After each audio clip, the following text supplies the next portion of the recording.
I am here with Mike Wang, the gameplay director of NBA 2K20, and he's going to run us through a little bit about some of the new features coming to the most popular basketball video game in the world. So, Mike, first of all, thanks for taking the time to do this. I appreciate it. Oh, great. Thanks so much for having me. So just to lead things off, I gotta ask because we're here in Toronto. The Raptors did win the NBA championship. So in that first trailer, how could you do that to Raptors fans? Was like Kawhi dunking all over them. Like they're the champs after all. Well, congratulations, first of all, to Toronto, to the entire country. I mean, it's pretty great that you guys have your first championship. I didn't make the trailer, so don't put that on me. The trailer guys probably just having a little bit of fun with Kawhi. But you guys still have a great team, so I think you guys will be okay. But let's just dive straight into gameplay improvements first of all. Like last year, you guys introduced like a new, I think, real motion engine, and I think this year you guys are kind of improving upon that. So can you tell me a little bit about what you're doing on that front? Yeah, well, the motion engine actually went in 2 years ago, and we've been spending the last couple of years trying to improve it. And so this year, our big push was for better foot planting, better sense of momentum and weight, and a better separation in the different types of players and how they move. So you'll see players like a Westbrook or, Kemba Walker, who have a really quick stop and go, how they feel very different from kind of a more lumbering big man. And so I think we're really happy with just how far the game has come and how far movement has come and how more lifelike we can make the players feel. How does this actually affect how people play? Like you mentioned, kind of like stop and go movement and like momentum based like kind of gameplay. That's obviously adds to realism, but like how does it kind of help like actual gameplay, like kind of pick and roll and playing defense and whatnot? Sure. Well, I mean, footwork is so important. As you know, footwork in the NBA is so important to basketball and the fundamentals of basketball. And it really just changes the entire floor game. If you have kind of an unbalanced way to move, then it's going to throw off the way the offense and defense interacts with each other, both with on ball and away from the ball. And so we kind of feel like it's really important to set that foundation and make sure that movement is accurate so that everything else on the court plays out the way it should. In regards to some of the other modes, obviously My Player, particularly with the NBA 2K League as well, My Player is a very popular mode. You guys have kind of tweaked the way that's working for 2K20. Can you tell me a little bit about that? Yeah, My Player is probably one of our most important modes. I think everyone loves to jump in there and make themselves jump in the NBA, see how well they do. But one of the big things for us this year was just to give you a little more freedom in how you make the player that you want to make. So we've kind of done away with the old archetype system and gave you this new builder that allows you to basically customize all the ratings you want and how you want them to be. And then a new badge system as well that allows you to kind of equip and unequip whatever badges you want to make the player that you want to be. So I really feel like it's a lot more, it's a system that allows people to express themselves kind of in different ways and the way they want to portray themselves on the court. So we're really happy, and I think our fans are going to really love it this year. You mentioned like kind of taking ownership of players and kind of players being able to kind of customize and be themselves out on the court. There's a little bit of that in your new My Career mode as well, right? Can you tell me a little bit how that is going to work? Yeah, My Career has always been about taking the player through a journey. And this year, I think the team did a great job working with Spring Hill Entertainment and LeBron James to bring that more to life. So you're going to see a lot more of what it's like to be, going through what it's like to get in the NBA and what the offseason looks like and what, working with agents is like.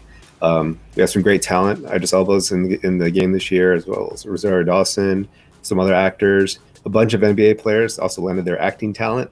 So it's just a really immersive story and really can kind of stand alone as like this movie on its own. So it's a pretty big production, and I think fans are really going to enjoy that too. It's going to be dealing with kind of not just basketball, right, but also like kind of social issues and things that you mentioned LeBron James and Spring Hill Entertainment. Why was that so important to include into this My Career mode? I think for us, it's just that people really are expecting to push forward. They're used to. We've had My Career stories before, and I know in the past, they loved it when we had kind of these bigger production movie type things to get really immersed in and really take their player on a journey.